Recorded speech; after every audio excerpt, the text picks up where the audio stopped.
Namaste, I am Dhaval Vora, Assistant Professor, Electrical Engineering Department, Atmiya University.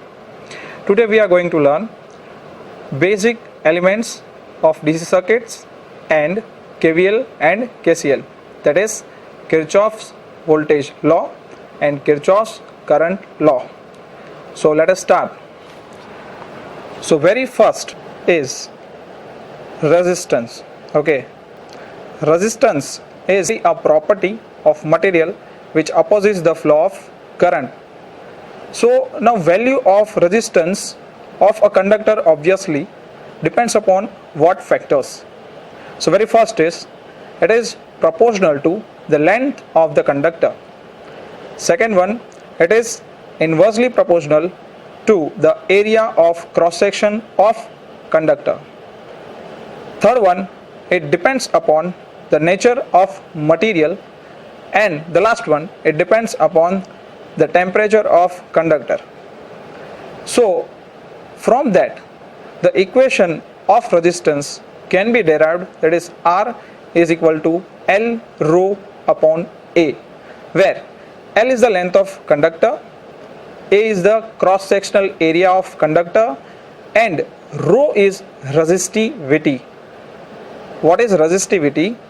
It is specific resistance of conductor, means within 1 meter square cross sectional area and 1 meter length, what is the value of resistance. We have another element is inductor. So what is inductor? It is element which stores energy in form of magnetic field. The property of the coil or inductor of inducing EMF due to the changing flux linked with it is known as inductance of the coil. We know there is a very famous law, it is Lenz's law. So according to Lenz's law, the EMF induced in coil opposes actually the cause. So here what is the cause? The cause is change in flux. So this property is known as inductance. So inductance is denoted by obviously L, and it is measured in Henry, means the unit of inductor is Henry. Value of inductance of a coil depends upon what factors? It is directly proportional to the square of number of turns, directly proportional to the area of cross section, inversely proportional to the length, and it also depends upon the absolute permeability of magnetic material. So we need to understand what is permeability. So permeability means it is the ease of any material with which it allows flux to pass through it. It is called permeability of any material. So here you can see the symbol of inductor. Let us go towards next element, and that is capacitor.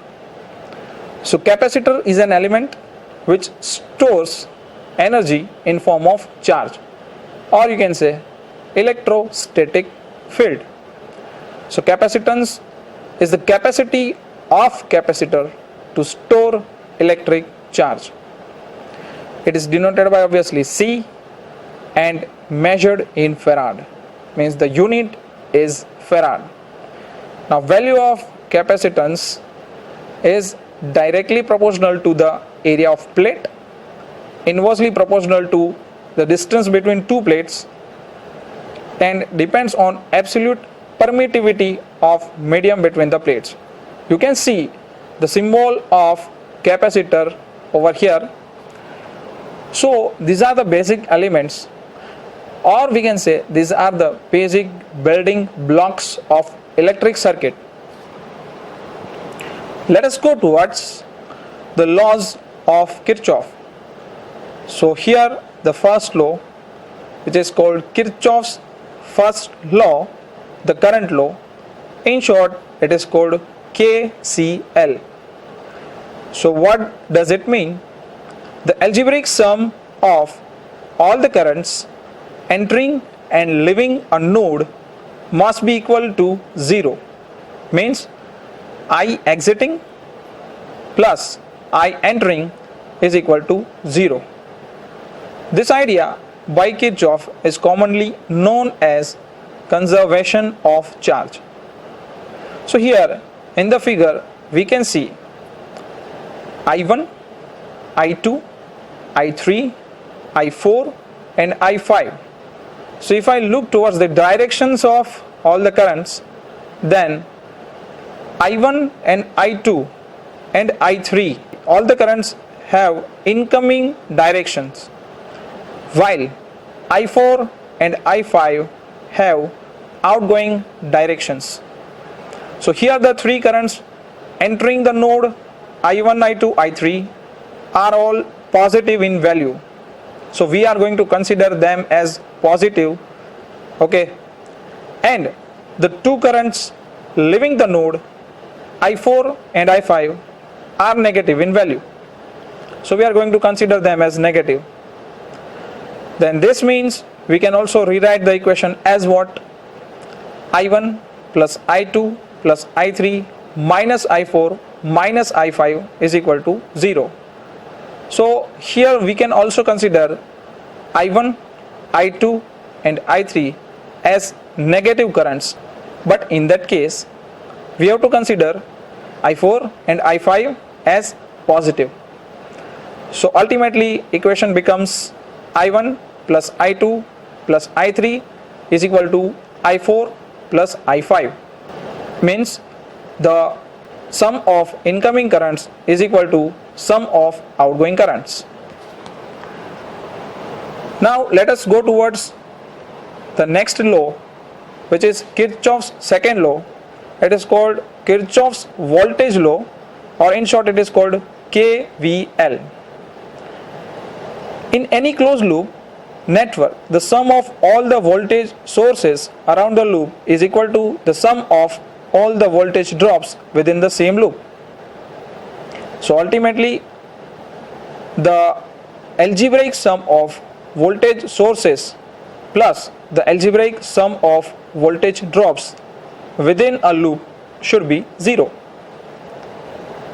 So here we can see in figure that there are two resistances available, R1 and R2, and one source Vs is also available. Current which is flowing in the loop is I. So we can also say the algebraic sum of all voltages within the loop must be equal to 0. This idea by Kirchhoff is also known as conservation of energy. The equation becomes like Vs minus IR1 minus IR2 is equal to 0, and ultimately Vs is equal to IR1 plus IR2.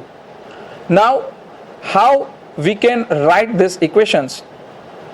So in the figure it is explained very well that if the direction of current and the direction of traveling or journey are same, then we will take our voltage drop as negative. So as you can see in first block that delta V is equal to VB minus VC is equal to minus I into R. So here it is clearly shown that travel direction and the direction of current both are same, and that is why we are going to consider the voltage drop as minus IR. Now if I look at second block, then here the direction of travel direction and the direction of current are opposite to each other, and that is why the rule says that we have to take the voltage drop as positive. So here delta V is equal to VB minus VA is equal to plus IR. In third block the rule of considering the signs for EMF source is shown. So in third block, you do not need to consider the direction of current. Just you have to consider the direction of traveling. So here we can say that the direction of traveling is from negative plate to positive plate, and that is why we have to consider positive sign. So delta V is equal to VB minus VA is equal to plus E. While in fourth block, you can see that the polarity is changed. So if you consider the direction of traveling, then it is from positive plate to negative plate, and that is why we are going to consider negative sign. So delta V is equal to VB minus VA is equal to minus E. So these are the general rules. By applying these rules, you can write KVL equations. Here only one loop is given. Instead of only one loop, if two loops are given, or maybe three or maybe four, then also you can write the equation. The only difference is whenever you are going to consider the branch which is common to first loop and second loop, then in that common branch we have to consider both currents, and it will depend upon the directions of current that which sign is to be taken. So let us have a quick look what we have learnt. The very first is resistance. So it is a property of material which opposes the flow of current, and it depends upon what? So it is proportional to length, inversely proportional to cross-sectional area. It depends upon nature of material, and it depends also upon temperature of conductor. The symbol you can see in the figure. Second is inductor. So inductor is an element which stores energy in form of electromagnetic field. It is the property of the coil of inducing EMF due to the changing flux linked with it is known as inductance of the coil. It depends upon the law which is given by Lenz, which is called Lenz law, and the properties are: it is directly proportional to the square of the number of turns, directly proportional to the area of cross section, inversely proportional to the length, and it depends on absolute permeability of magnetic material. The symbol of inductor you can see in the figure. Next is capacitor. So capacitor is an element which stores energy in form of charge. Capacitance is the capacity of capacitor to store electric charge. It is denoted by C and measured in farad.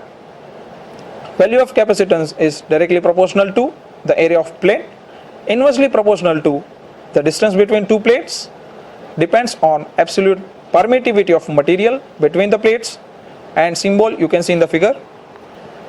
So now let us go towards next, that is Kirchhoff's first law, which is Kirchhoff's current law. The algebraic sum of all the currents entering and leaving a node must be equal to 0, or you can say the algebraic sum of currents meeting at junction is 0, and from the figure we can write the equation: I1 plus I2 plus I3 minus I4 minus I5 is equal to 0. And Kirchhoff's second law, which is KVL, Kirchhoff's voltage law, that is the algebraic sum of voltage sources plus the algebraic sum of voltage drops is 0 within a loop. The equation can be derived from the figures given. Thank you very much.